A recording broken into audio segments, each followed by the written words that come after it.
It seems pretty positive this morning. Just 2 days ago, they said the negotiations were finished, but overnight they got contact from the tribal leaders who said that they were willing to negotiate a final settlement, and the settlement would be that the rebels would be allowed in and it would be a peaceful outcome. Now, they're still trying to come up with the final deal. The main concern for those inside the town is that there will be no killing there, and clearly they have had a problem because there have been a number of pro-Gaddafi fighters there, not from the town itself but from outside, who were brought in when members of the Gaddafi family and members of the regime either stayed in Bani Walid or, like Colonel Gaddafi, passed through there. And some of these fighters stayed, set themselves up in sniper positions, and clearly negotiating their surrender for the tribal leaders there has been complicated. Now, they are saying that they have managed to do that, and in return the rebels are offering these fighters not an amnesty but a promise that they will not be slaughtered when the rebels go in, that they will be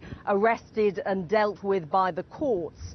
So this appears to have been enough. The final details are still being worked out, but it does seem that the rebels are going to be able to enter Bani Walid soon, perhaps today, peacefully, to finally take over that town. And they say that is with the support of the vast majority of people inside that town. OK, and what about these Gaddafi reports? Of course, during the course of this conflict, many similar types of sightings and rumours, but the idea that this convoy has travelled south through the Sahara and ended up in Niger.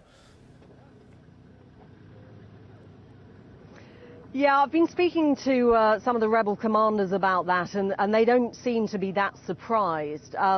Another indication that this may indeed be the case is that they thought that two of Gaddafi's sons, Saadi and Mutassim, were inside Bani Walid.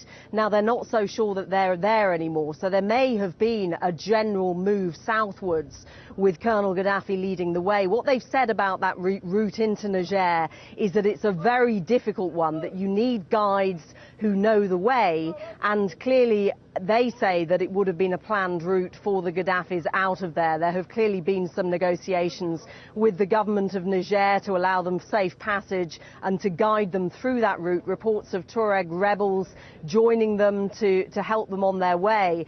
And from there, the suggestion is that they're going to go to Burkina Faso, which has apparently offered Colonel Gaddafi asylum. But at the moment, all of this are just reports, but it would seem to make some sense, given that we had reports that Colonel Gaddafi had gone south to Sabha, right in the deep south of this country, which would have given him an exit route perhaps to Algeria, Niger or Chad. And it appears that through Niger he could get to Burkina Faso and some safety. Obviously, we heard from David Cameron yesterday saying that this man should not be able to hide from justice, should not be allowed a safe haven anywhere. But perhaps Burkina Faso has come forward and said, well, this man who once declared himself, you'll remember, the president of the whole of Africa, should be allowed a haven in their country.